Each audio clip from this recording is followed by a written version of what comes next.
नमस्ते दोस्तों, प्रणाम। हमारे YouTube चैनल पर आप सबका स्वागत है। दिल से धन्यवाद करती हूँ। आप लोग लाइक, कमेंट, सब्सक्राइब करना ना भूलें।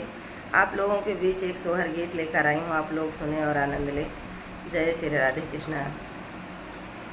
नदिया किनारे बलूर तव कंधैया हमारा रुआवई, कंधैया हमारा रुआवई हो।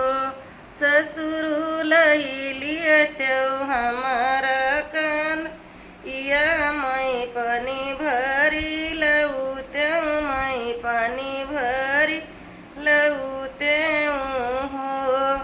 बहु हरी कैसे लियई तुहर कंधैया, खेलौनी कऊ दियबू, खेलौनी कऊ दियबू हो।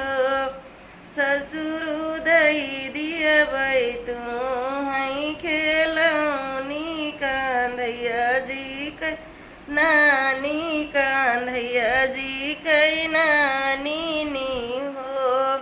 नदिया किनारे बलूर तव कंधैया हमारा रुआवई, कंधैया हमारा रुआवई हो। जेठव लैलिए त्यों हमारा कंधैया, मई पानी भरी लऊ त्यों, मई पानी भरी लऊ त्यों हो। भई हऊ लैलिए बई तुहर कंधैया, खेलौनी कऊ दियबू, खेलौनी कऊ दियबू हो।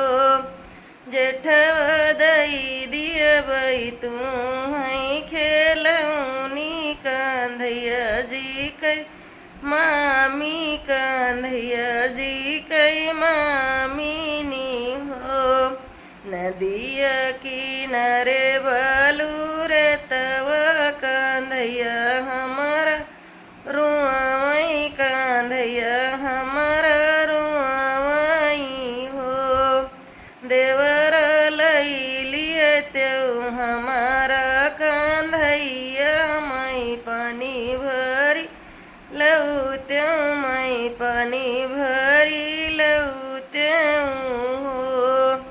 भौजी लैलिए बई तुहर कंधैया, खेलौनी कऊ दियबू, खेलौनी कऊ दियबू हो।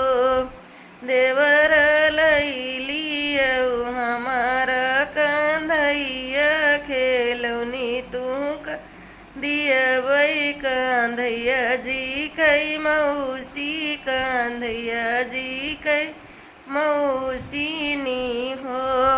नदिया किनारे बलूर तव कंधैया हमारा ठुनकई, कंधैया हमारा रुआवई हो। समिया लैलिए त्यों हमारा कंधैया, मई पानी भरी लऊ त्यों, मई पानी भरी लऊ त्यों हो। रनिया लैलिए बई तुहर कंधैया, खेलौनी कऊ दियबू, खेलौनी कऊ दियबू हो। समिया लैलिए हमारा कंधैया, खेलौनी तू दियबै, कंधैया जी कै बुआ, ललना जी कै बुआई हो। नदिया किनारे बलू रे तव कंधैया